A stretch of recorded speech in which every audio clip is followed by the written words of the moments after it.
Yu-Gi-Oh! Capsule Monster Colosseum. If you've never heard of it, it's a mix between an RPG version of chess and Yu-Gi-Oh! It isn't the best game, but I loved it as a kid, so I played it from time to time.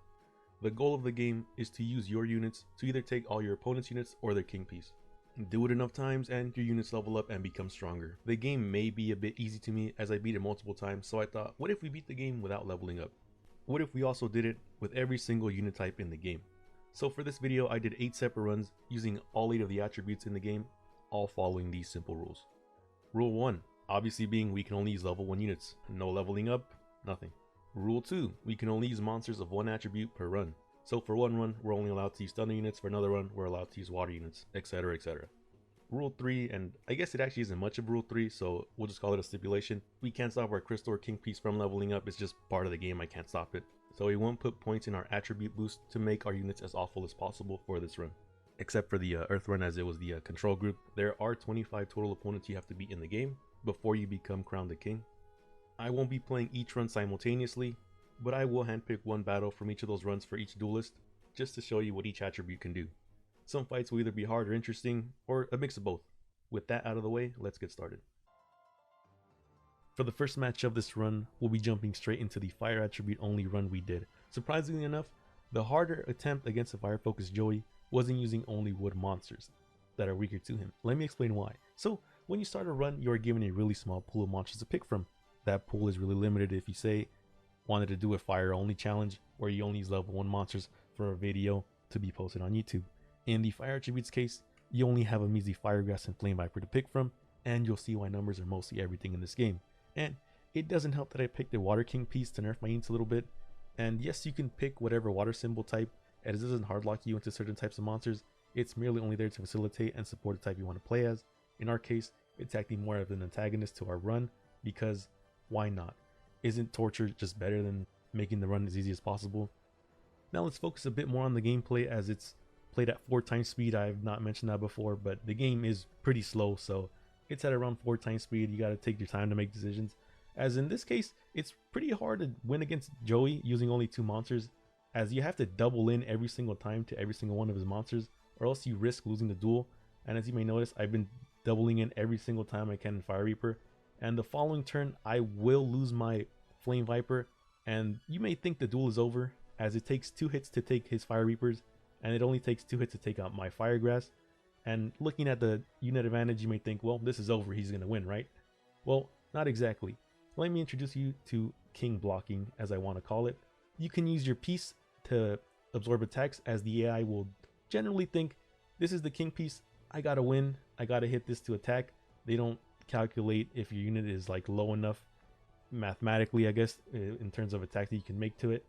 And it works out in our favor, as we can just keep baiting him to try to attack our piece, while our Firegrass stays immune and slowly takes out his Fire Reaper for the win.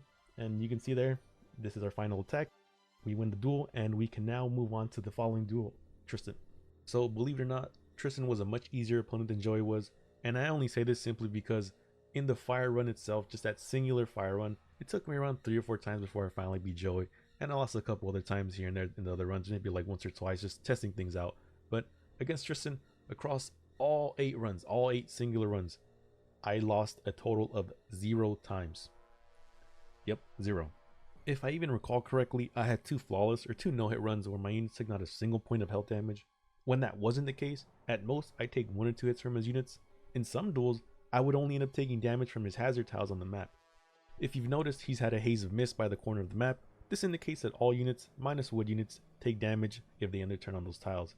The map hazard damage occurs in 5 more stages, so it's a mechanic to take into account to the future. And that's all I want to say about Tristan, as he's just an easy duelist. So let's just cut to us taking his last piece and move on to Duke.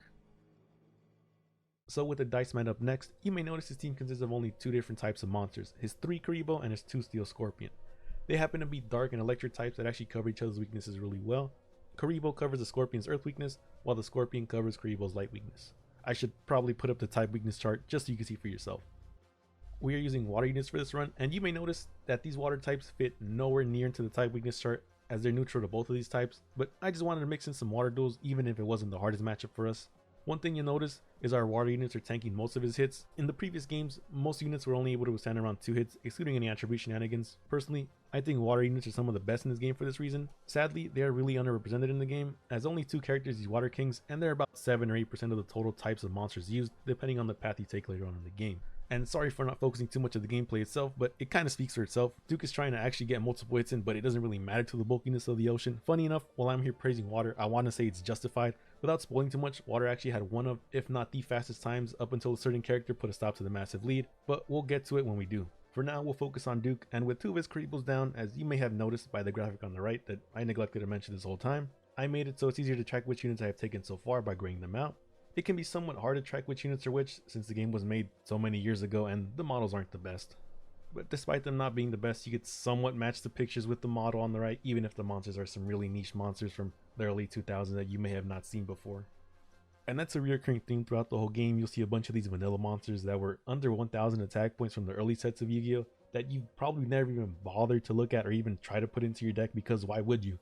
And that's enough about these early Yu-Gi-Oh! Monsters. I'm pretty sure somebody had a Zone Eater, so I won't hit on you too much. But we're getting to the final attack of the duel, and we're going to take his final Steel Scorpion, so now we can finally move on to the next opponent, Taya. Taya is the next opponent we face towards our conquest of the old world.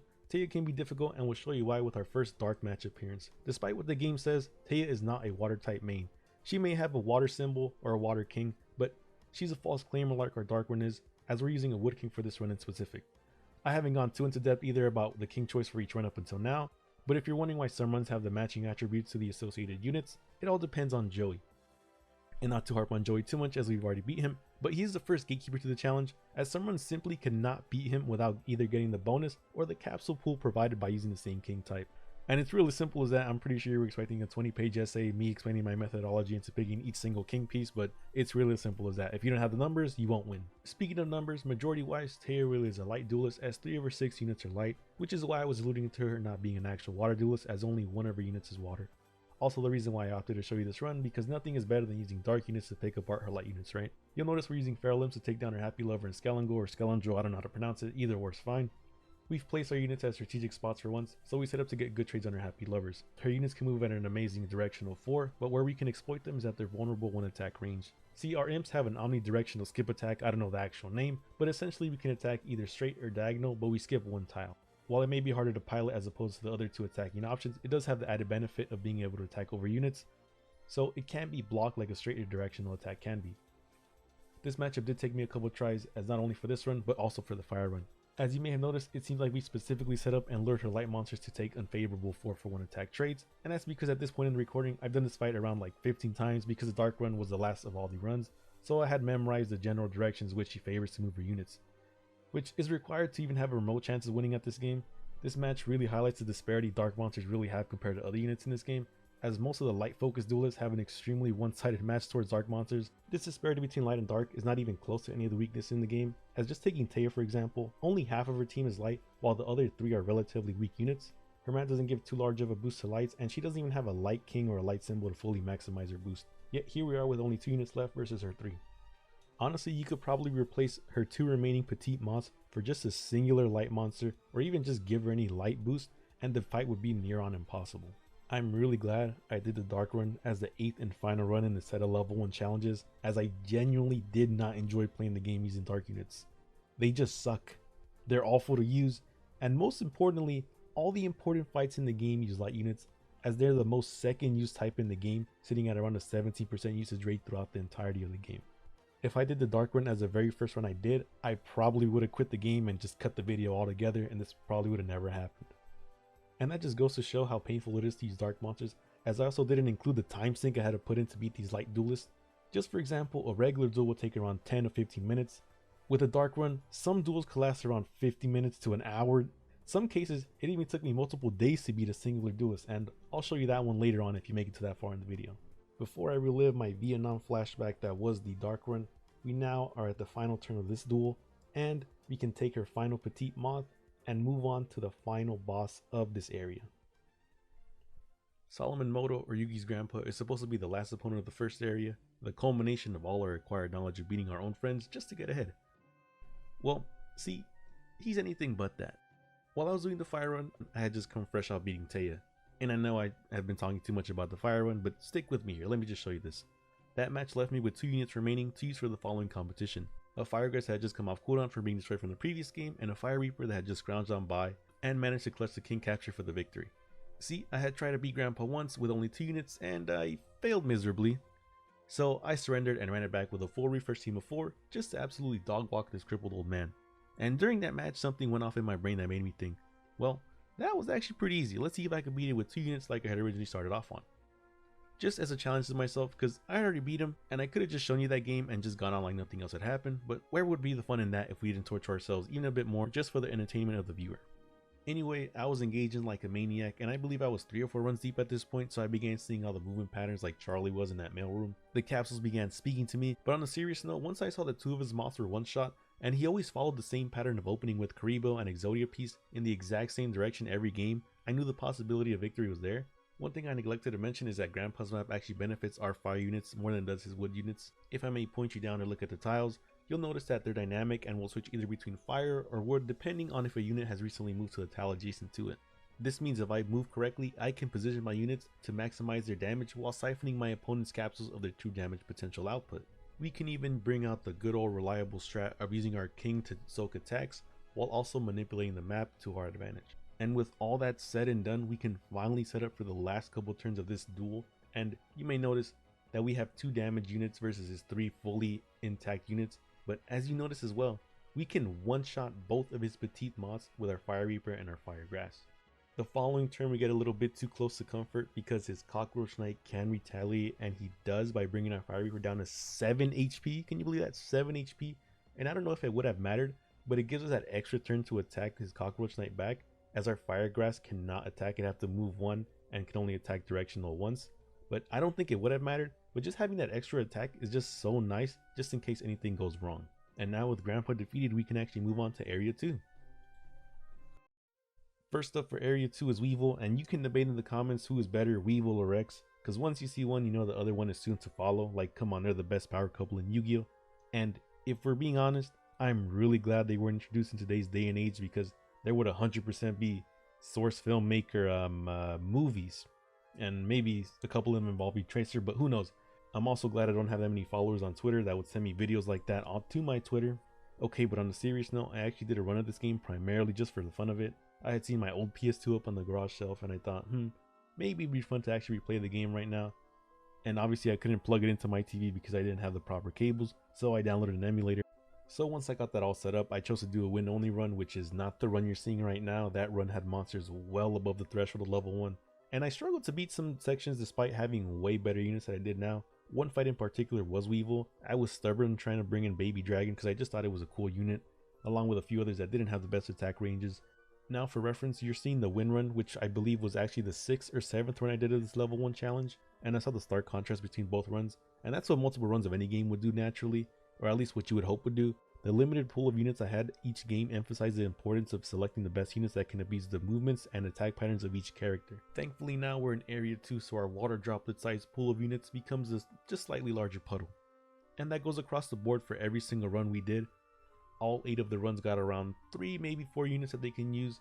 Some of them are just slightly upgraded units that we had before, but a couple of them are units that we'll actually use throughout the rest of the run, and even in the final boss, one of them being the Harpy Lady you see on screen. Sadly, there is no Harpy's Pet Dragon to go along with the Harpy Lady. It would have been cool to have that going in as a boss monster for the wind run, as a couple of the other runs have insane boss monsters, but the wind run doesn't have anything that stands out too much.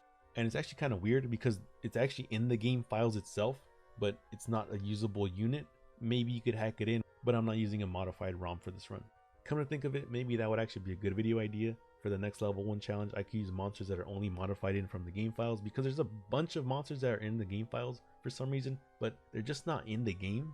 And who knows the exact reason why they're not in the game. Maybe the devs just ran out of time, just like our good friend Weevil Underwood is running out of time as he is down to his last 2 units.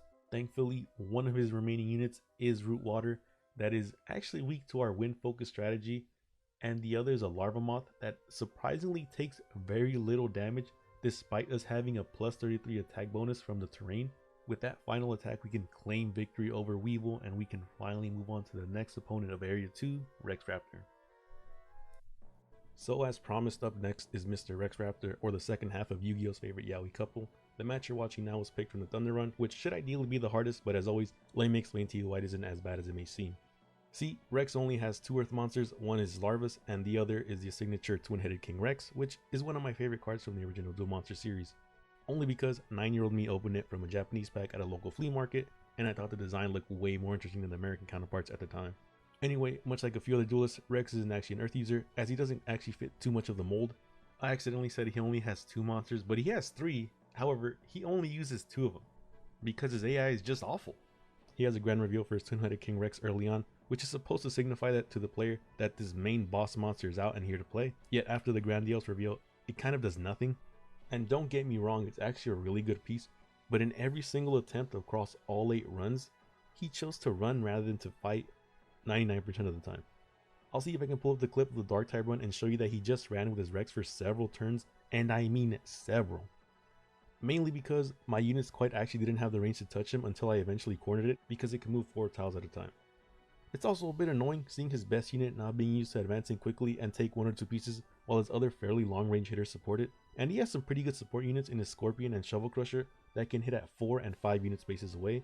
He even has a perfect trio of units that cover each other's shortcomings, but it's really his decision making at the end of the day that kind of ruins it for him. You even noticed this at the beginning as well. If you were paying attention to the beginning of the game, he started off really strong by walking into his own map hazard damage. Yep, I'll even replay it for you just in case you missed it. Yep, there it is. This problem isn't unique to Rex, however. One of the other hazard map opponents falls for their own map damage, but that's a bit more for later areas, so I won't spoil that, but keep that in mind. And I've been rambling so much about why Rex sucks that I didn't realize we're down to his last 3 units. Funny how that works, right? So now after all these turns, all that's left to do is take his Torike and follow that by taking the Karibo.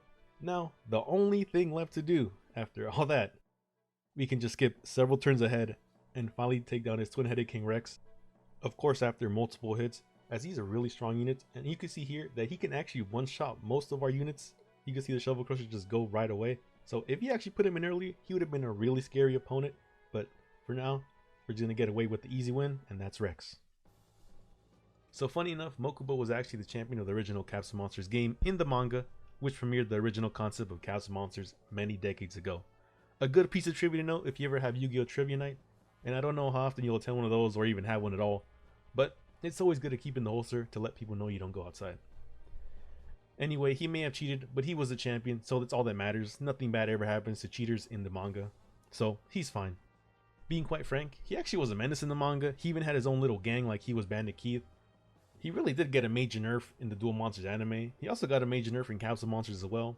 Well, I wouldn't say his fight is completely easy, as I did have a close call in the Light Run, which by the way was the only fight I've struggled in the Light Run so far, and I put that struggle in quotes.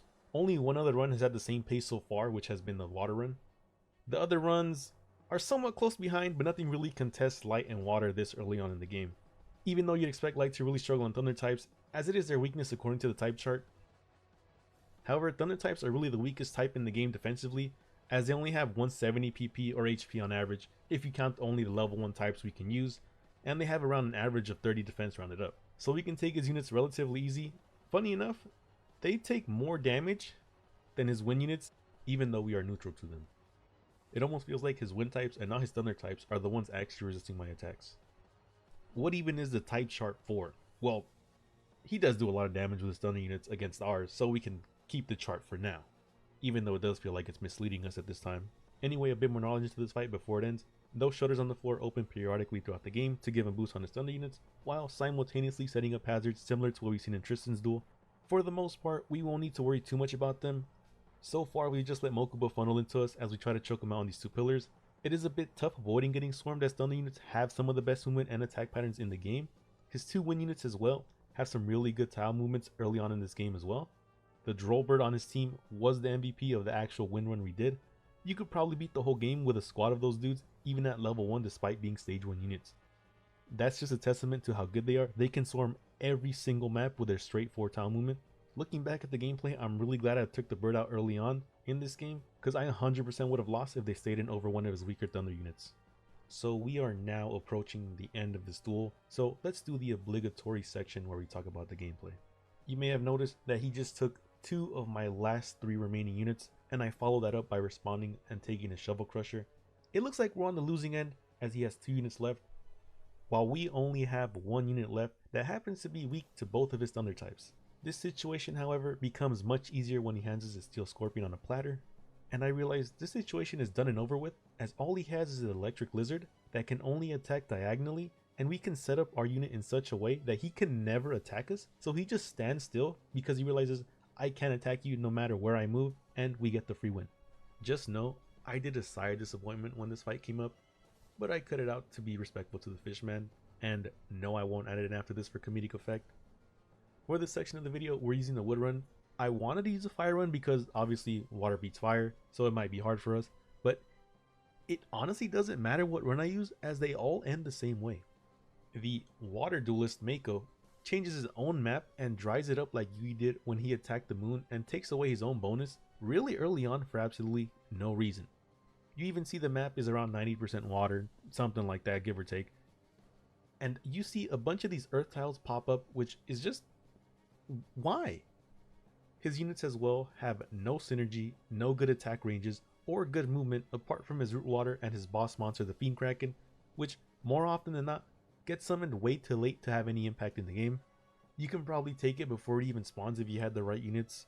All his units also take a spread push approach for some reason. His Torek will always go to the mountain area, while the rest just run it down mid and can't cover each other since they all have 1 attack range tiles, minus his Root Water, which dies early on, and of course his Kraken, but it doesn't spawn in time. I would have mentioned his Happy Lovers as having good movement tiles, as they can move 4 spaces, but what's really important here is covering your other units, which they can't really do if you face a diagonal attacker or any decent attacker, as most of these units are relatively weak.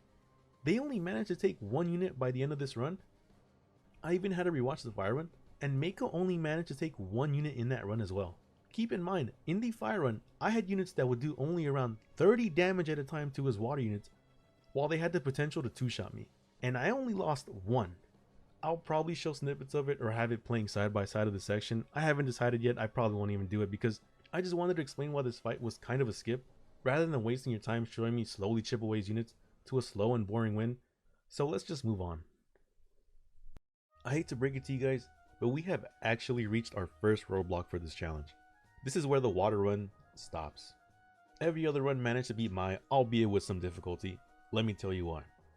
Mai is what you would consider to be the actual first boss of the game.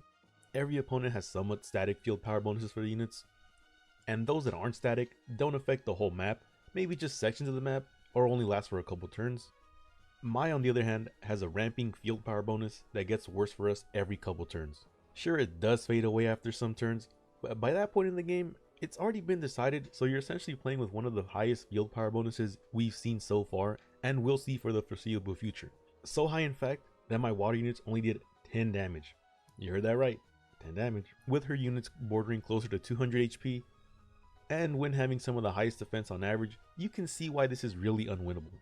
Up until this point, we've let the game decide where our units will be placed with its random placement feature, but I even tried for a couple of hours manually placing my units and seeing which is the best optimal position, yet it did not change the outcome of the fight. As you can imagine, we're still only doing 10 damage every attack.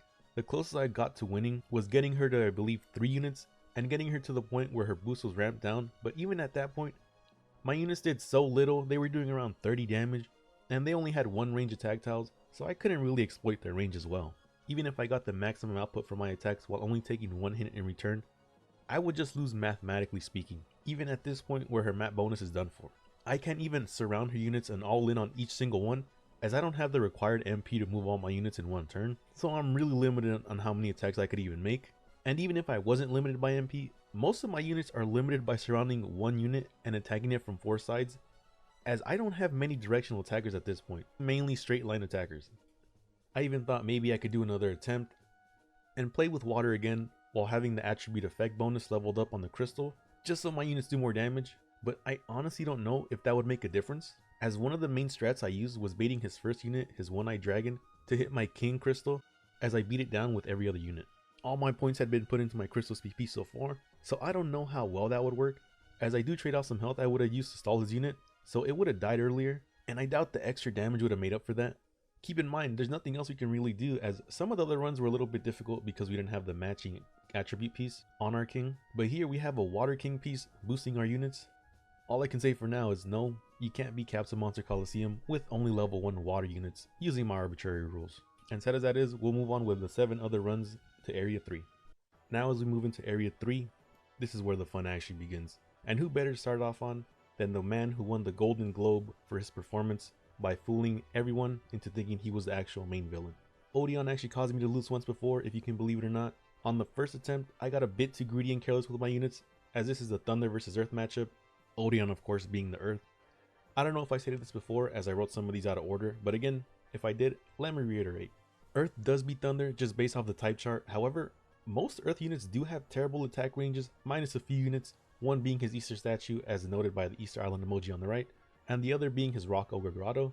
Thunder, on the other end of the spectrum, has the best attack ranges and movements, so regardless if his units can survive multiple hits from us and leave our units on the brink of destruction in one hit, they actually do have a really hard time connecting and touching us for the most part. Again, his statues and Ogre can pose an issue. The Skelengel and Fire Archer are somewhat afterthoughts. Apart from the Skelengel being weak to our Thunder units, they both are relatively fragile. The amount of damage they produce may be concerning in other runs, yet in this run it doesn't really matter as most of my units would have only survived one hit at best from Earth units, so regardless if they had full HP or 1 HP, they more than likely would have been dead anyway. Now we can delve a little bit into the gameplay as we normally do, as we've taken both of his giants out of contention, and now we're only left with his 2 statues and Ogre to deal with. Again, I won't mention the other 2 as I can quickly dispose of them later on. All that's left to focus on is his last remaining key units, and you'll see they can really start sweeping us up as Ogre and Statue can actually fight back and severely cut my lead down. It looks like I have the advantage right now, but we have to keep in mind every single time I want to take just one of his Earth units, I have to all in with most of my team. Almost every single one, put them in bad positions, and even the following turn you can see here, one of my units is almost dead, another Shovel Crusher is gone, and well, that one actually wasn't safe, he's dead now. Seeing that sequence of events in real time made me think, well, there probably isn't going to be much of a chance that we can actually break every single one of his units one by one with all inning without having to sacrifice a few of mine along the way. I haven't even brought up the map disadvantage we have here, as regardless of wherever we move on the map, we're almost down 30 attack points, somewhere close to even 40 in some cases for some units. You may have also noticed that we still have some of our earlier game units. We still have the Thunder Kid, and I believe I called him Electric Lizard early on in the video, but the actual Electric Lizard is the purple one that just got taken from us right there. He's just a recolor. We also have our Steel Scorpions and the Shovel Crusher. The only new units you've seen so far were the actual purple Electric Lizard and the Gear Golem Ancient Fortress that actually got taken out early on in the video. So you can kind of see why we're struggling now, as our opponents only get better from here on out while we still have these same weak units. And at this point in the video, I think, well, the match is probably over. He still has 3 units, 2 of which are Earth units, and you've seen his units tank, I don't know, 7 hits from us. And as you see there, I just do an attack and end my turn because I think, well, I'll just let this play out. And then I noticed something. They didn't attack me. And it took me a second to realize it, but I actually realized that they could not attack me. The only one that could attack me was the Skelengel you see attack me there. And as soon as I move it and destroy it, now none of his units can ever attack me again, so we can speed up. As you see there, every single turn his Rock Ogre cannot even attack as long as I sit in that position. You'll notice as well that my Thunder Kid and his Easter statue are in the same position of not being able to attack each other, so all we gotta do is just move our Shovel Crusher ever so slightly and carefully to the right, and here we are in position, and you can see there we just skip multiple turns of 57 damage and we eventually squeeze out the win. After that cheek clenching duel against Odion, we now move on to Bakura. I chose the win run because force diversity, okay? I'm just trying to show you different runs. He's also one of the duelists that's really a pushover, so it didn't really matter what run I picked. Plus, the wind type was probably my favorite run to do since it has Harpy Lady. Sadly again, there's no Harpy Sped Dragon, but we will do without that. I won't focus too much on this match for now. I do want to talk more about the upcoming battles as I haven't shown any of the dark type runs since Taya. Pretty much most of the harder battles moving forward will be against light duelists, as if you know anything about the lore of Yu-Gi-Oh, you can make a well-educated guess on who will be the final boss and what that person's attribute will be, that person being none other than Mr. Spend his entire fortune trying to beat a high schooler in the card game, Kaiba. So the harder endgame matchups will all be light, If Mai was an indicator on how hard an attribute difference can wall you from victory, you have not seen anything yet. Every unit is much stronger now as we hit a new level of power creep, although Bakura may not be a good indicator of this, as again, he's a pushover, but just look at his Winged Dragon, as it's one of the units that can attack 3 spaces away. Apart from the movement and attack improvements, many of the units at this point that we're facing have had major stat upgrades, as you have seen with Odion, where his units were around 10% better all around the board. Not only that, they have better field power bonuses, as you saw me losing 30 to 40 attack on Odion. Matter of fact, let's just skip Bakura altogether and move on to the next battle because we can. Look, I'm the one editing the video here, you just have to watch it. So we're now going up against the creator of Duel Monsters, Maximilian Pegasus. He has a really good looking map, probably one of my favorite maps just based off the aesthetic alone. You got the nice little garden with the fountain in the middle, come on, just look at the beauty of it. As promised, we're using the dark type footage to show you what we will be dealing with in the somewhat near future. As you may notice to the right of the screen, you will see he only has 6 monsters, 2 of which are lights. The rest are either wood, water, or earth, which makes you think, that's not too bad, right? It doesn't seem like he has too many light monsters that can bully our dark monsters. You can even see we have Summon Skull and Barrel Dragon on the field, which by the way are in the top 4 for strongest dark monsters available in this run, and I believe Barrel Dragon has the highest attack available for monsters we can acquire with only level 1 monsters. I know there are higher attack monsters, but those are only available through fusions or leveling up, which we cannot do. So as far as monster attack goes, we've peaked for dark types and we still have 2 areas to go. If you were paying attention to the gameplay as well, you may find this extremely concerning, as most of his units tank multiple hits from ours, and they're not even the guys that resist us. These aren't the light units yet, they're still in the back row. Keep in mind, if we just go back 2 duels ago, we were doing around the same numbers that we were to Odion, and in that map we had a minus 30 attack debuff throughout the whole game, and it only gets worse on from here. But before I get way too ahead of myself, let's still focus on this map, as we're barely entering what I want to call phase 2. And you're probably looking at me like I'm all crazy. He only has 2 units left. How bad could they actually be? You have 6 units, man, come on. And you're kind of right.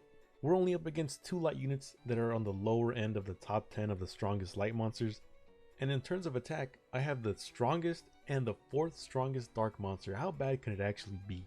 Well, when we finally actually do attack, we do a measly 28 damage of his 242 health bar.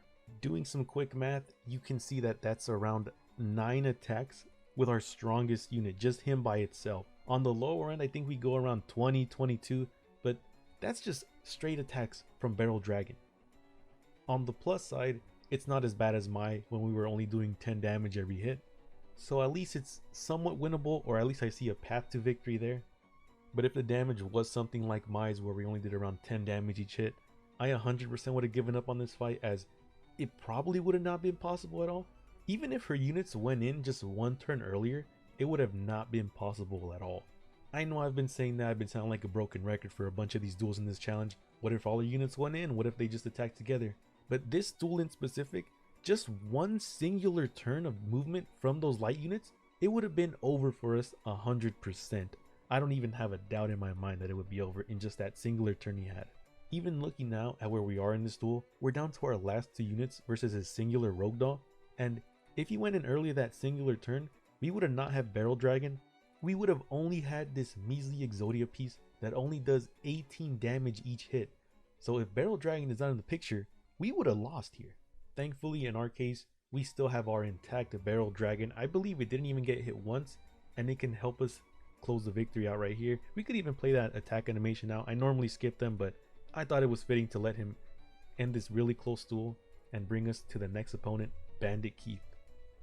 With Mr. Pegasus down, we now move on to the undisputed US champion.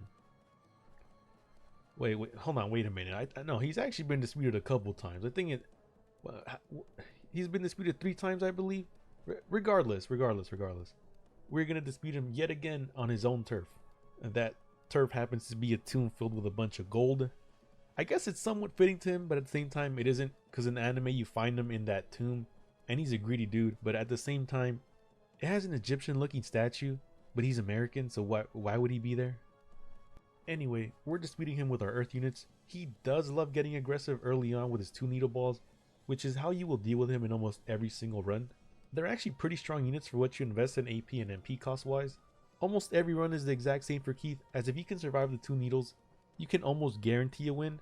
That's assuming you don't let his barrel dragon spawn.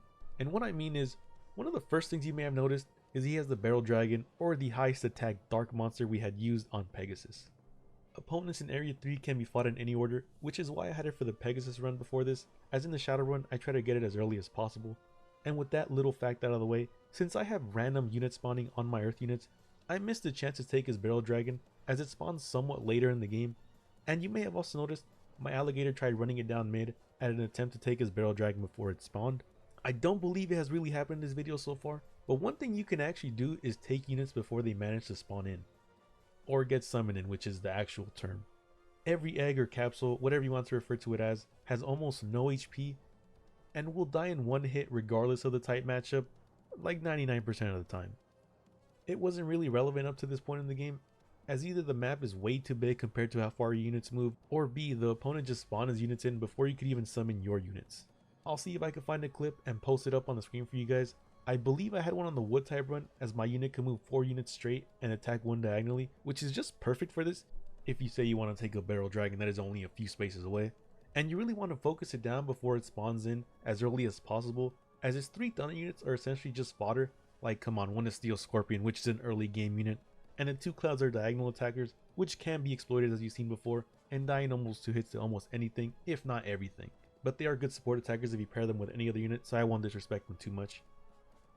Speaking of his thunder units, we've already taken 2 out, and it looks like we're almost nearing the end of the duel, so it's about that time we focused a little bit more on the gameplay. As I was rambling on about Bandit Keith, you may have noticed one thing about these earth monsters. They have a really large health pool. I believe on average, my earth units that are available to us at level 1 have around 310 health on average. By the way, that only accounts for the earth monsters, not including our symbol power bonus, because in this case, we're using an earth symbol. And even with all that health at our disposal, you can see there our King Tiger barely lives on 25 HP. Well, it does make sense, as another stat I neglected to mention is that on average, earth monsters have the lowest defense of every single attribute out there, which I guess balances out their high health pool. I do want to also mention that this map benefits my units as well as his, and for the first time in a while, it feels like I'm not doing completely insignificant damage in a type mismatchup. Sure, I still take way more damage than what I deal, almost triple of what I do in return to his units, but it wasn't a slog, it wasn't a hassle, it wasn't a slow burn to win and take the units. Sure, I didn't do as much damage as I could, but it was actually fun as I could actually do something. Just looking at the amount of units I have left over shows you that this battle wasn't as bad as the rest, as I still have 5 units left. Okay, look, I have 4 units left over, so it wasn't... Okay, 3 units. I had 3 units by the end of this duel, so it wasn't as bad as other duels where we had bad matchups against our opponent. And with that final attack, we can claim victory against the undisputed US champ. And I know I normally skip the outro to this, but I'll just leave the outro of this map because it just seems kind of funny. The map just falls down. It's so weird. Now we're up against Merrick, or I guess I'll just outright say this is Merrick 1. We'll see him again in the future 2 more times, once more as a wind attribute user, followed by his fire run, which makes him the second and final fire user we will see. The former will be the next opponent, so minor spoilers there. We're using the light run for the footage you're seeing now on the screen. You're probably thinking, why is he showing us a light run where he completely counters the dark type user Merrick? And to be fair, it comes down to force diversity. I just want to show you all the different types of attributes that we can as possible in this video. Plus, this was one of the last fights I decided to slot stuff in for while I was slotting in different types of elements for every other run, all the important fights that I wanted you to see. This one was kind of just there, and I just thought, well, I need to put a light run in somewhere, so here it is. And to be fair, light is probably one of the best types with this challenge, as it struggles against nothing besides Mokuba. Once you get past Mokuba, there really isn't anyone that can contest you, as he is the only thunder specialist. I'll also post up on the screen the sheet I made that shows you how many different types of thunder monsters there are throughout the game, depending on which side of Pegasus you get in the future rematch. Man, I'm just spoiling everything in this battle. Anyway, all the thunder types are generally side pieces on teams that are heavily focused on dark, which is what light counters. So they're already at a mismatch as what you've seen with most battles up until now, and in this example, you will clear all the dark monsters before you even have to worry about the thunder types. Even if you look at it numbers wise, Light on average has the 3rd best health values and the 4th best defense values, only losing by 1 point in defense, so it might as well just be in 3rd place. Thunder on the other hand has the worst HP values of all 8 types on average, and is sitting at 5th place on its defense values. Light on average has the worst attack values of all the types, but it doesn't really matter as most maps don't benefit Thunder enough to buff it out of its weak defensive values, so even with a tight mismatch, you still end up with an easy time cleaning up its only weakness, and I put weakness in quotation marks. But that's enough glazing and explaining why Light's the best type in the game. Instead, let's give you some advice on how to beat Marik if you are struggling. On most attempts, you generally want to try and take the center dark platform and not let him attack from there. The field boost puts his Ryukushin in range to one-hit a couple of our units if you're doing a level 1 run, of course. Inversely, you can do the opposite and let him push into you and force him to play on 2 platforms without the field power bonuses. His push initially starts with 2 Ryukushin followed by his Lightning Penguin, which have an insane attack reach.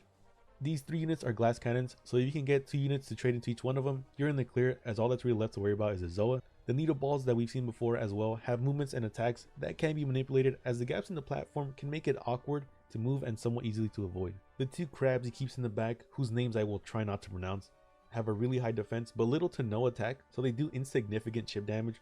So you can put those on the back burner while you break down his boss monster Zoa. I do also want to add in that in some matches, Zoa will get a bit more aggressive and you have to watch out for it, as it can fight alongside the 2 Ryukushins and be a massive support attacker with its 3 attack range. If you allow it to get to that point, you probably lost the game and you might as well reset, as it has one of the highest attack stats you can possibly have at this stage in the game.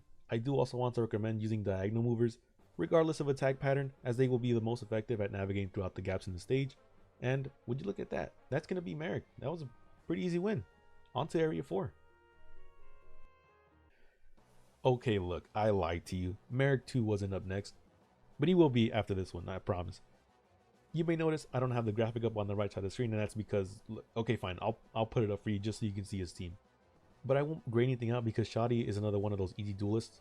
You will notice that Shadi is a bit unique compared to every other single person. Your crystals on this stage spawn at the center of the map as opposed to opposite sides as what we've seen before in every other single duel. We're using the woodworm, by the way, if you were curious. I won't go too into detail about Shadi. As you can see by the gameplay, you can kind of just rush his crystal down before you can even summon most of his units. That's assuming you have any units with great movement tiles, which at this point in the game, Wood has plenty of. If I haven't mentioned this before, you can trap the AI's crystals as it will never move into danger of an attack.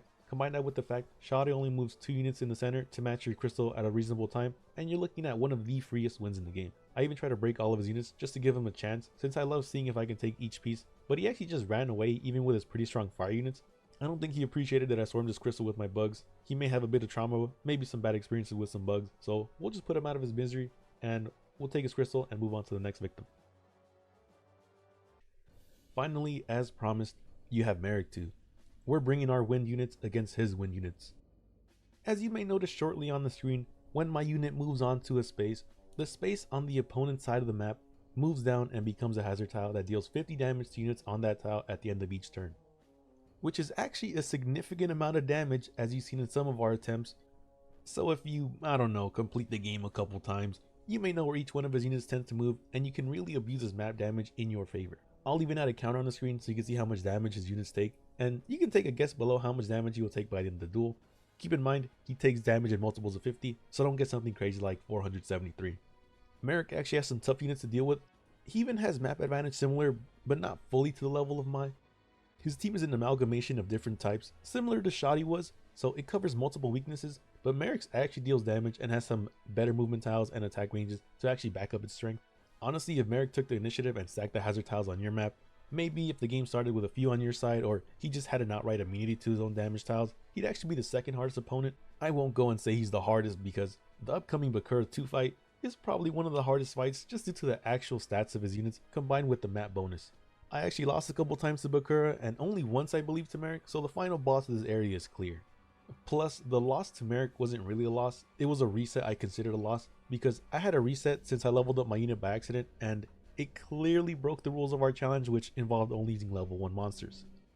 And I can't stress enough how trivial Marik 2 becomes just based off the hazard damage, as in some runs, I managed to deal 600 damage to his units alone in those runs with the hazard damage. That's not pooled up, added together from all the runs, that's just in that singular run. For reference, in total, his units have 1361 total health, so just shy of half of his total HP can be done before he even engages on us, while we play this little solitaire minigame with him. Let's take it a step further. let's rewind all the way back to the first stage against Joey. Each one of his Fire Reapers have 174 HP, so if you pull all 4 of their health totals, you're sitting at 696, which isn't too shy off the remaining 761 total health if you were to deal 600 hazard damage to Meric's units, just to show you what you're left to deal with. And I've been rambling so much about these pointless numbers, I didn't realize we actually just won the duel, so now we can just move on to our next opponent, Seto Kaiba. Well, before we move on, the total map damage was 500 for this map, so if you guess 500, you win. Now we face none other than Kaiba himself. Funny enough, Kaiba shares one important flaw with another villain from Area 3. And can you guess what it is? Well, let me just tell you, he kinda leaves his boss monster wide open for us to take, similar to Bandit Keith. Well, okay, look, you know Kaiba would never sacrifice his dragons, leave it wide open for us. He'd probably trade in his brother for another Blue Eyes. I'm 200% sure he would actually do it without even blinking. A quick note, if you are watching the gameplay, there will be a lot of skips in here, as opposed to one continuous game, as this was an Earth run, which was the first of the 8 I did. And let me tell you, I did a lot of thinking trying to ensure my Gazella King of Mythical Beasts did not die, as it was the key to taking his Blue Eyes before it was even summoned, as it has an astounding 4-turn diagonal movement with a skip 1 tile attack reach. Plus, it was the first one I did, so it did take some time to get used to and learn to what I could do in certain situations. Add on to the fact that Earth monsters are notoriously known for having awful movement tiles, which does pose a challenge on this map, as the buildings, along with the fissure in the center of the map, prevent most of my units from moving to engage in a reasonable time. Which is why Gazelle is such a blessing to have, as it breaks the mold of all these immovable Earth pieces, and it kinda sucks because we won't get another good unit like this until the final stage unlocks for Earth. You may be saying as well that you do have twin-headed King Rex, and you do have Tiger King that can move in an astounding 3 and 4 directional tiles, but it doesn't really matter if you can only attack at 1 tile away. You could even look at the gameplay. I mean, the proof is right there. Most of the damage we've been doing is from our units that can move across the map and attack from these long ranges. And I'm not saying that Twin-Headed King Rex or the Tiger King are necessarily awful units, but they don't fit in as many applications as these longer range units do, as you kind of have to set up and take an extra turn while these other units can just move around wherever they want, get in a free hit, and move out the way. You can even see in the following turn, I will lose my Twin-Headed King Rex, and I don't know if you've noticed, but this thing has been moving down to even try to get in and get an attack this whole time, and it only managed to get 1 attack in on his Skelengel that was already set up because it was trying to attack my other units. And sure, my King Tigers do get a couple hits in the game, but again, it required the setup from my other units. You can see that my Gazelle has just been carrying this whole game, and it's on the brink of death. And thankfully, with its insane movement tiles, I could just walk back out, walk back in whenever I want to, and optimally snipe his units. Realistically, the only unit that could actually have stopped my Gazelle was his Blue Eyes White Dragon. I believe I neglected to mention as well that his Blue Eyes can move at 3 tiles and attack at 2 tiles away, which is actually pretty insane. If my King Tigers and my Twin-Headed King Rex actually had that extra attack tile, it would have made a huge difference. You're probably saying, well, that's obvious of course, but you want to know what's really obvious? That we just won the duel. So, we're going to the next one. Oh, why did it have to be this fight? Can we just go back a fight? Can we skip to the next one? Is that possible? Well, look, okay. I hate this fight. I'm not going to dance around it. I'm not going to try to bring out any positives from this fight, because I genuinely do not enjoy the Ishizu fight. Let's start off with the map.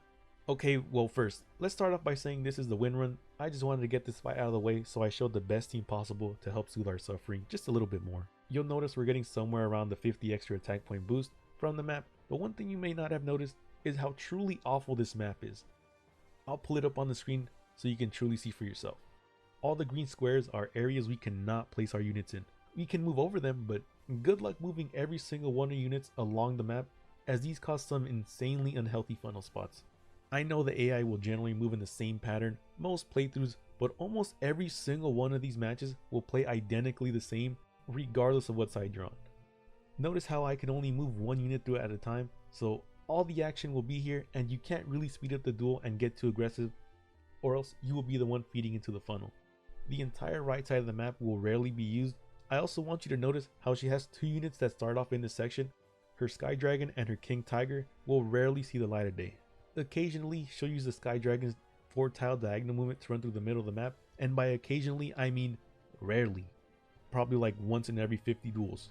These 2 units are almost designed to stall the match out, as they will try to move through this janky part of this awful tile placement, only along the right side of the map. They will never come to the left. I cannot begin to count how many times, every single time I cleared her other units, these two would remain alive on this island of the map, just segregating themselves from the action just to stall out our win. Well, actually, it was probably around 20 or more times if you include all the times I played when I was a kid. And each single one of these times, these two would repeatedly not even bother attacking, so what's the point of having these two dead units? At least every other duelist has their last two units attempt to manage and clean up the mess left behind after most of the battles are said and done.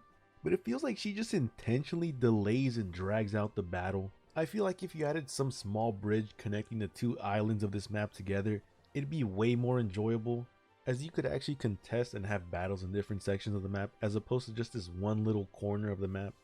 And I don't know what it is, but even looking at the gameplay, it just annoys me thinking about this fight every single time. I'm really glad I could look at the remaining timeline on this video that I've cut it down to, and it looks like it's almost over, so our pain and suffering is almost done.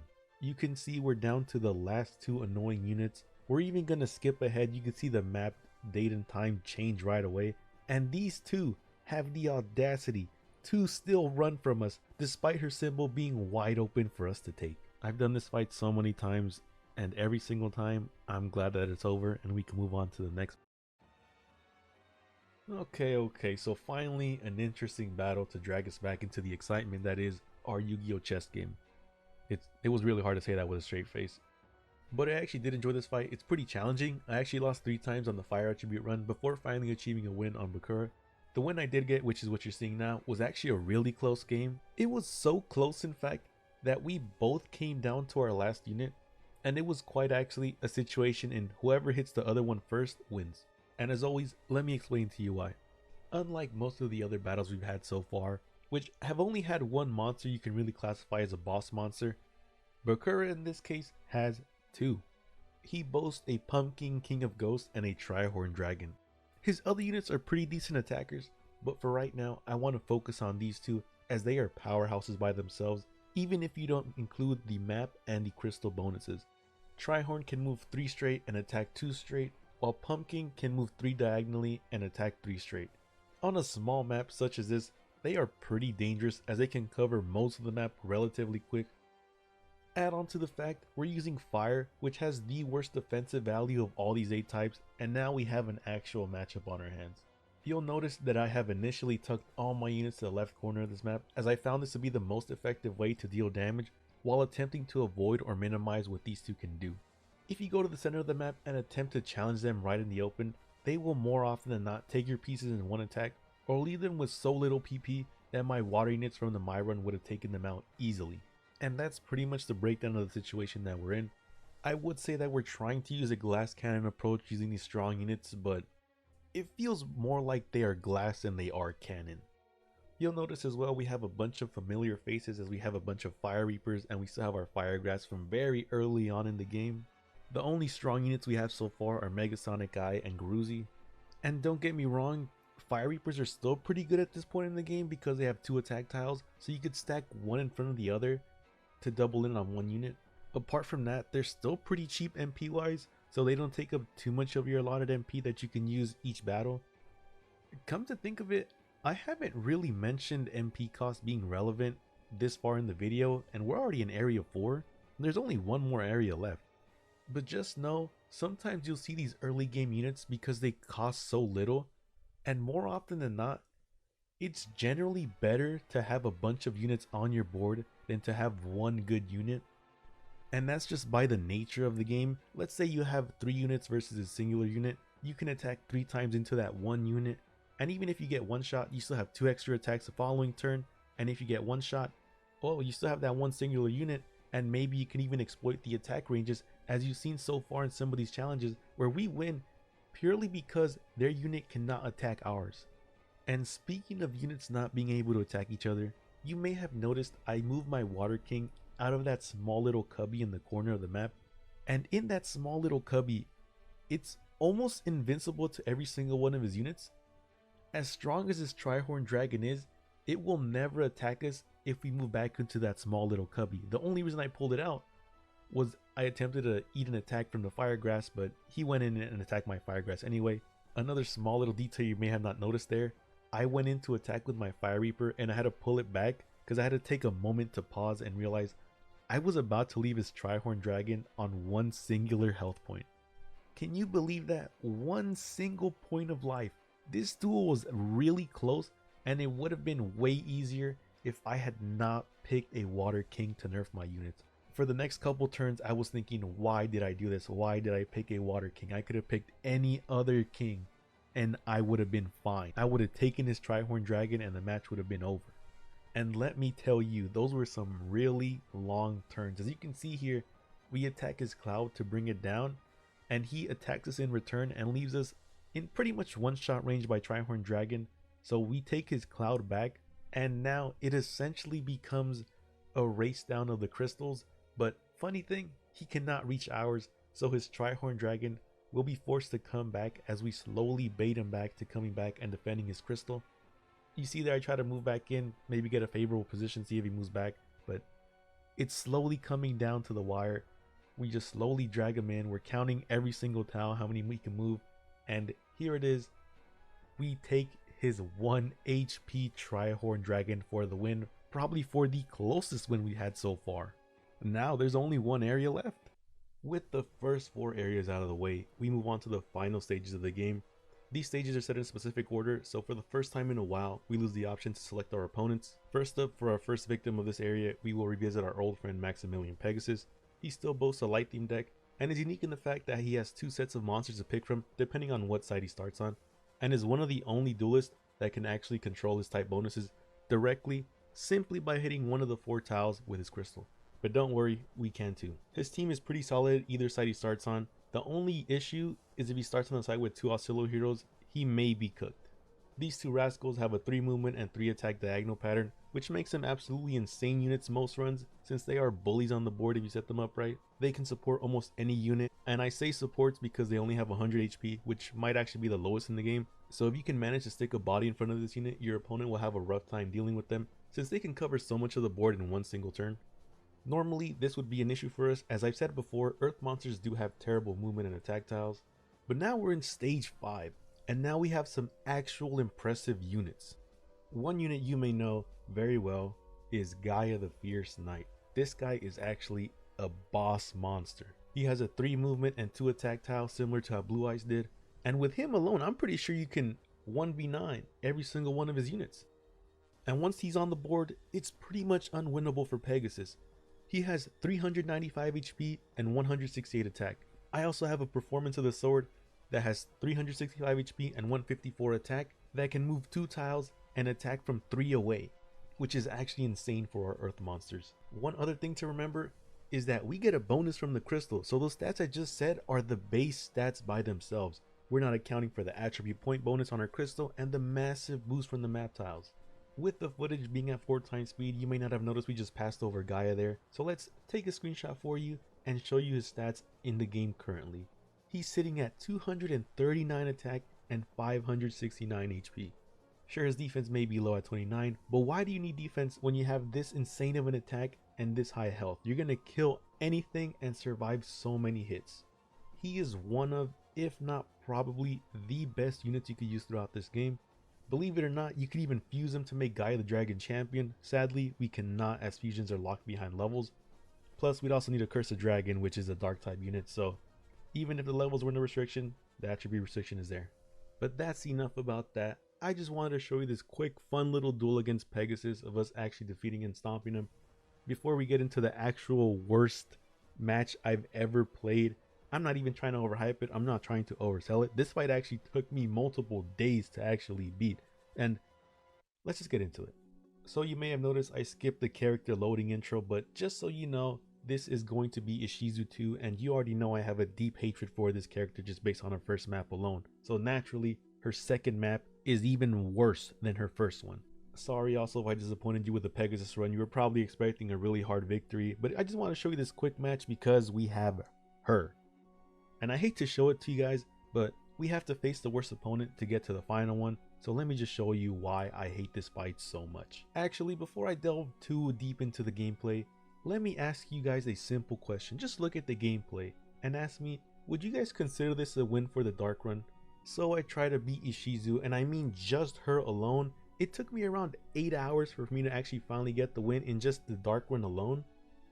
Just for reference, most other runs, the entire run took around between 8-10 hours around there, give or take. So that just shows you how much time I wasted on this opponent. For the first time ever in all these runs, I actually used save states. But that's because I wanted to learn every single thing she can do. And I had never used any save states. I don't even think I used any save states after this for any other opponent because they just didn't require it. Any opponent I did lose to took maybe only 3, maybe 4 retries to do. So it was more of a skill issue that I could fix and learn from. However, this was not a skill issue. You quite literally cannot beat her with level 1 dark monsters in the situation I'm in. If I had a dark crystal and put points in the dark attribute boost, I feel like maybe I would be able to win, and that's a big maybe. But as of now, my units only deal 10 to 20 damage to each one of her units, and we have the best in the game. While they on the other hand, 2, maybe 3 shot us. A lot of our units can even survive 10 or more hits, so statistically, it's not looking good for us. It's just another my situation again. So how do we actually beat her? Well, by cheating, of course. See, one thing I realized is her units, along with other units in the game, will not want to attack over green tiles. The AI, for some reason, will never ever attack over them, despite you being in range to receive an attack. Earlier, I asked the question if you would consider this an actual win for this run, and this is why. We exploited the game. Sadly, even with this exploit, the match was extremely close. I contemplated restarting the run and trying to do it in a legit way of actually using a dark crystal and trying to win that way, but I had gotten so far and I thought it was actually just more fun to see if I could win exploiting this way because it was more of a challenge. I had already spent multiple hours across multiple save states just on this singular fight just to see what I can do. What are the limits? How can I manipulate every single one of our units? So let me break down exactly what I did, as some of these units were specifically hand-picked just for their attack range, as we won't be doing much movement. I had placed my units to ensure that my Barrel Dragon and my Pumpkin would be able to move exactly to the right side of the map to just hold off her side push. The majority of my team did the rest of the work as it stalled the main push. The push on both the left and the right are only held together by a few tiles, so we just have to place our pieces and wait for hers to line up. They'll randomly move every once in a while, but if you manage to lock her pieces in place, they won't do much. And by lock the pieces in place, when they get an attack range and they detect they can attack you, but they won't attack you over the green tiles, they'll just stand still for some reason. Occasionally they will move and you will take some damage, but you still want to hold strong. Saving one piece is not worth losing the entire ground you hold on the map, as once you give it up, even one singular tile they can swoop in and just sweep with this singular piece, as again, you only do 10 damage, maybe 20 damage each single time with every single attack. Speaking of holding the map, here's a neat trick I found. You can see I have 3 units surrounding her mystical elf, and funny enough, she cannot take a single one of her units. The mystical elf can only attack diagonally. The Exodia piece you see there is over a green tile, so it will never get attacked because the AI is the AI.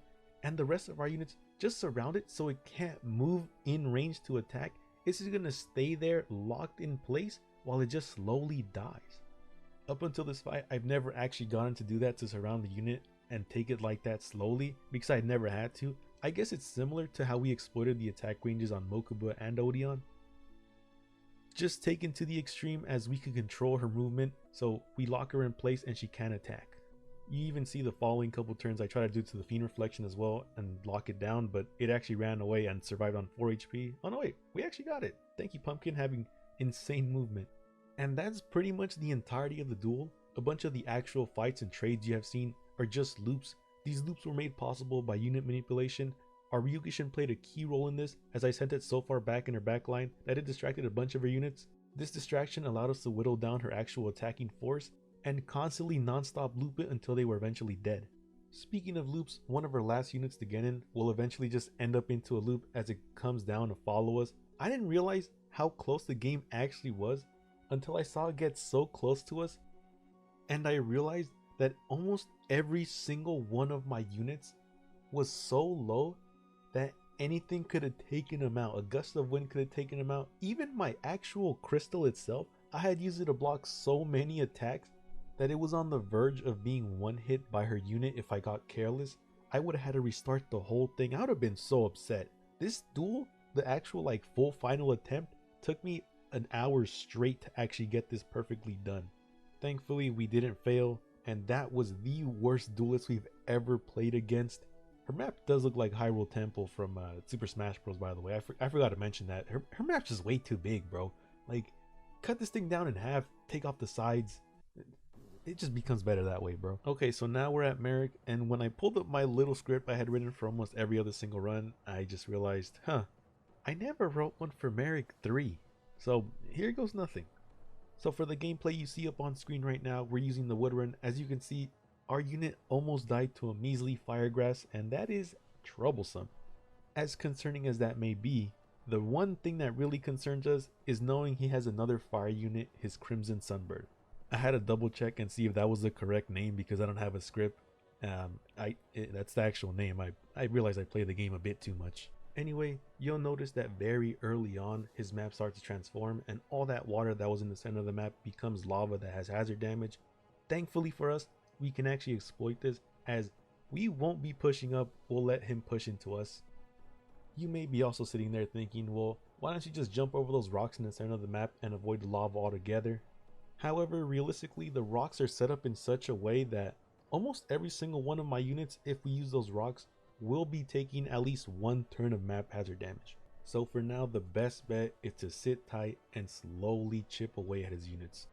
One small gem of knowledge I do want to drop on your guys' head is that the longer we wait, the better chance we have of fighting during the rain. Later on, it starts raining on the map, so his boost is nullified just a little bit. Sure, it's still there, but it's not as bad as when it's in full effect. Before we start playing Donkey Kong Country and jumping over those rocks, we do also have to pay notice that he has Crimson Sunbird that just one-shot our unit. Wow. It's really no surprise, however, as it has the second highest attack of every single unit in the game. Thankfully, it is a fire unit, which means you have to handle it with care when you're shipping it and put in a bunch of packing peanuts, or you risk breaking it as it is a glass cannon. You even see the following turn, I do get it low to 8 health remaining, but I do make one crucial mistake here. As I move my unit back, I didn't realize it was in attack range of his Crimson Sunbird, so he's going to move back and take it. Now none of my other units are in range, so I just have to sit still as he comes back in to get baited so I could trade the kill. I do not know what it is about this fight and me making so many mistakes, but even in the fire run, I try to take his Crimson Sunbird because I can use it in that run once I take it. However, you will probably never guess what that mistake was. Go ahead, I'll give you some time. I kind of need to stretch the video out anyway because I don't have a script, but the mistake was letting Crimson Sunbird level up, which may not have been relevant in this video so far, but one thing you need to know is that the opponent's units can actually level up if they take enough of your units. When the monster capsule selection screen came up at the end of that game, I was so stun locked seeing that Crimson Sunbird stayed at level 2. It clearly being a level 1 challenge, I can't use that monster. I even thought about restarting the duel, but I thought I should just live with the mistake and keep on pushing. You don't know how heartbroken I was making this decision to not use this unit, as again, it is the second highest attack unit in the game. I don't know why I do it to myself. I guess just to add more challenge to this video. Speaking of adding challenge and a bunch of mistakes in this video, let me tell you the actual worst mistake I've made so far. And it happens to be in the upcoming footage you're about to see. Something that's changed in my strategy is that I've been taking everything a little bit slower. I've been trying to be more cautious. There's a good reason for it too, as a drawn out loss can equal anywhere between 15 minutes of lost time to 30 minutes of lost time. Account for the fact that there's 25 possible duels you could lose on, and that time really adds up, especially when you're doing 8 different runs. Sometimes miscalculations almost lose me the duel, and in this case, it almost did. As you see there, I just took her Molten Behemoth, so all that's left is a Mega Zowler and a Firegrass. In my mind, I think I've won at this point, but as I see my king get attacked by her Firegrass, while her Mega Zowler quickly approaches, my confidence is a bit low. I do take Firegrass, and it's a little bit back up. I think I've won this for sure. Well, actually, no. I severely underestimated what the Mega Zowler can do, and I didn't realize my units were placed in an awful position where they could not attack. I skipped a little bit forward there, but as you can see, my units cannot attack the Mega Zowler. So now I have to rearrange everything to try to bait an attack. I originally had rearranged my units, so that's why you see them a little bit different at the end of the cutscene. But I miscalculated, and I lose one of my I don't even know the bug's name, but I'm not gonna pronounce that. But I lose one of my units. As you can see, mistakes like these are why I said I tried playing it slower and a bit more cautiously. You can see my king piece is almost down in one hit, and it has maximum HP. It's at 999. It's the maximum HP you can have. Yet here we are, almost on the brink of losing the game. And are we gonna lose the game? Well, no. Like I don't show the losing games. If I did, it'd probably be like 3 hours long. And how do we win this game, you might ask, out of this seemingly unwinnable situation? Well, I sacrificed my Sonic mate, and you see there, his Mega Zowler only had 8 HP left, but that sacrifice let me move out of the way, and eventually we're able to just kite him. And now I will just skip forward to us eventually taking his king symbol, but that was Merrick, a match that was way more close than it should have been. Now next up we have Shady. I'll just leave that in. He's gonna be called Shady from now on, okay? So for the Shady rematch, we're going to be using our Thunder units. I would have picked a different run, but almost every run against Shady 2 is really slow. I want to direct you to the left side of the screen. As you can see, we have 8 different units we can use for this fight. But if you look at our AP bar, we only have 450. For reference, last match, we were able to use 750 AP. So we're down almost 300 action points. So you can see why it would take longer, as you're not allowed to move as many units. Thankfully, we have our Thunder units that are really effective for how much AP you spend each turn. They do also cover a lot of ground, as Shoddy's map is relatively big, which is nice to have, as you can also avoid that Dragon Breath damage that you see there. You can just quickly move out of the way. It won't always hit the center of the map. It'll hit the center first, then it goes to Shady side, then it comes back to us, and it just keeps repeating the cycle. It will also change the map bonus. As you can see, it's green now for wood. The breath also does attribute based damage, so in this case it would not have hit wood units. Ideally we do want to see a thunder breath, but as long as the breath isn't a dark based breath and hits his units, we will be more than fine. Speaking of which, it looks like there's going to be another breath. It looks like it's going to hit his units, and they took no damage. To be fair, the animation does lie to you, as the carpet is the cutoff, and if you're near the statue it won't hit you for some reason despite it looking like it hits you. It's a bit weird and has misled me multiple times. However, one thing we do know that we can't be misled on is the general area where it will hit next, and it will hit our side, so we're going to try to push up into the red carpet and get aggressive. You can generally get aggressive very early on, as his only boss monster, Ushioni, runs down the battlefield and dies early on. It actually does pretty impressive damage, as it almost two-shot my Gaia, and that thing almost had 600 HP. I would have shown you the Earth run rather than this, because obviously Dark beats Earth, but funny thing is, all of my Earth units actually countered his Dark units movement, mainly being the performance of the sword you've seen before in the Pegasus run, as it attacked 3 units diagonally. So that meant his Karibo would just literally walk into attacks, Terra the Terrible will not even be able to engage, as it only attacks 2 diagonally, and his Ushioni would just get permanently kited, as it can move 3 but only attack 1 away. His only remaining unit would be the Needle Ball, and it's pretty much in the same boots as Terra the Terrible. And once you've dealt with kiting all of his dark monsters, just with that singular monster, all that's left to deal with is the thunder monsters that are obviously weak to your earth type, so it's not much of a challenge. At least with the thunder types, you are in danger of being two-shot. Shady, however, can't really capitalize on this fact. He more often than not lets us just walk over him for some reason, which is a little bit disappointing, seeing as he's the second to last boss. You think he'd actually lose a couple times. I don't think I actually lost more than once across all 8 runs. I don't know if the devs thought that adding this AP cap or limiting your AP would actually make him a little bit more difficult, but it made him more of a nuisance than it did of a challenge. And that's it. That's Shady Man number 2, the second to last opponent in the game. Now we move on to Seto Kaiba. I can't believe I actually had enough stuff to talk for over like this hour-long plus video, but here we are at Kaiba now. And if you're still watching this late into the video and I haven't earned your subscription, I don't know what else to do. Actually, I do know one thing. How about we discuss this Kaiba battle? One thing I absolutely love about this battle is that they give you infinite MP. So let's start off with a little roll call, just so you see what we have at our disposal. To start off, we have Dark Magician Girl, Trihorn Dragon, Slot Machine, Zoa, Pumpkin the King of Ghosts, Barrel Dragon, Summon Skull, Terra the Terrible, and we do have a random right arm of Exodia. Obviously, we do have way better pieces than a single right arm of Exodia, Off the top of my head, I just think of Curse of Dragon, you've seen that one before, and pretty much any unit seen past Area 2. But it's more of an honor inclusion as it has saved us multiple times throughout the Dark Run, so I thought it should be able to see the final battle. Now that's enough of that, so let's get a little bit more into the strategy of this duel. You may have seen multiple jump cuts throughout this duel, and that's because our main strategy is really slow, as we're just going to stay put. As crazy as it sounds, we will not push past the bridge, mainly because we cannot contest his light units at all, not one single bit. Well, that is assuming that the light is out. Currently, it looks dark out, the clouds are blocking out the sun. Earlier in the duel, you may have noticed that the sun was out, and I do not have to tell you this whole thing again, but you can already assume we only do 10 damage to his light units while they two-shot us. While he does only have 3 light units in his 2 blue eyes and his Skull Guardian, they do have a combined total of 838 health, and at 10 damage each hit, you're looking at 84 hits to even destroy them all. And that's just those 3 light units.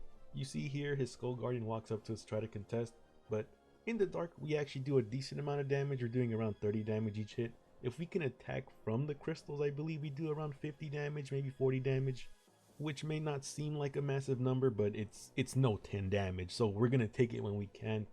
Now you see why we're playing a bit slower, as we're forced into playing on these clouded turns, these dark turns, whatever you want to call them. The following turn you will see the sunlight return, and you can see the destructive power that his Skull Guardian has as it completely decimates my slot machine. He also has Meteor B Dragon, which has the highest base attack in the game. His 2 blue eyes were luckily just chilling in the back by the jet engine. I don't know if they thought they were going to fuse and become Blue Eyes Jet Dragon, but luckily for us, they are not supporting his Skull Guardian and his Meteor B Dragon. Which, funny enough, is how we actually lost the first attempt. You can just imagine all these 3 destructive dragons and the Skull Guardian just walking on us, as we only do 10 damage is just pretty much an unstoppable force for us. Just looking at the footage again, it just feels so weird seeing his 2 dragons. Like, I don't understand why they're on the left side of the map. Why wouldn't they just like run down and destroy all our units? Apart from our Dark Magician, no one else can actually kite them on our team. We'll also skip a little bit ahead as we just took his Meteor B Dragon, so all that's left is his blue eyes, and we're going to have to kite him because we do the traditional 10 damage to them as you see there. In return, he does 222 damage. Isn't that amazing?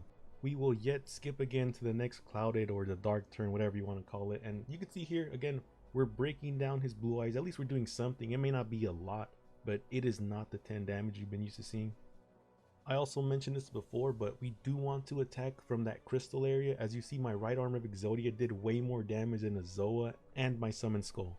You also see some of our units up by his crystal as they're already weakened, and we're just kind of shipping the crystal down as a backup plan in case we don't have enough damage for blue eyes. Also, it works as a distraction for a secondary blue eye so they don't group up and then take us down together. Looking back at the footage though, I feel like I should have just gone for the blue eyes. I think I had enough damage, but like I said in the Merrick fight, I'd rather play it safe than sorry, because this mistake would cost me like 45 minutes of duel time.